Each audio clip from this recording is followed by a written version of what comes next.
Okay, so we're talking about Neuralink. If you don't know what Neuralink is, it is a program that previously was putting chips, I think, into the brains of primates in an attempt to create like literally an interface of a between a brain and you know what I mean? So like right, if you want to be like Neuralink is gonna be a way to control computers with a brain, right? It's gonna be an interface between one's brain and technology, right? So I mean, like, although there's some cool possibilities for being able to control things with your mind, obviously there's some real, there's some real ways that this technology could go wrong. My mind is too chaotic, too chaotic. Yeah, that's what I'd worry about. I'd start thinking about weird stuff, like it would do something weird to the computer.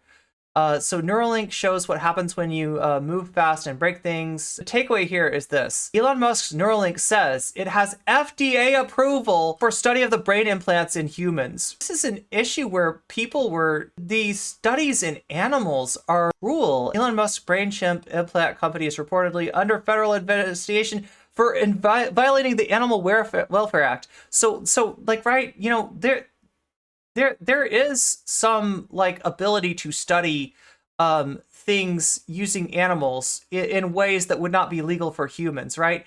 But even given that, there were issues of this violating the Animal Welfare Act when they were doing this with animals, and I thought it was primates that they were mainly doing the Neuralink thing with, right? And now that has FDA approval for study of brain implants in humans. God. Like they're moving to humans already? It was monkeys that they were, yeah.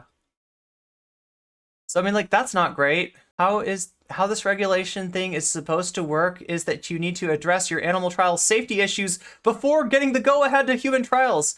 But don't let me be the one stopping you from volunteering brain damage to help a billionaire to own the libs. Do you think it's gonna be like the blue check marks that volunteer their brains? I don't know.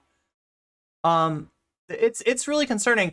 And like, here's the deal. We live in a capitalist system, but our government is supposed to do things like regulation to make sure that the negative effects of the exploitation implied by capitalism are like at least mitigated, right? And that's through regulation. That's through things like the FDA saying this shit is not safe for animals. There's no way in hell that you're trying this out on humans, right? However, what we see in practice is something more akin to regulatory capture. That is the tendency of politicians to put regulators in place who have a conflict of interest, a very obvious conflict of interest, that being that they have come from the companies that are being regulated, and they will likely, after their job as a regulator, return to those companies being regulated. Now riddle me this, okay? If you are a corporate regulator, but that's a limited gig, right? Because you're going to be hired by Biden, and then when the next president comes in, there's no guarantee that you'll continue on as a regulator, right? So you got a limited like role, like a limited time role as a regulator, right? So where's your next job going to be coming from? Well, your skills are in the industry that you're regulating, so probably the industry that you're regulating.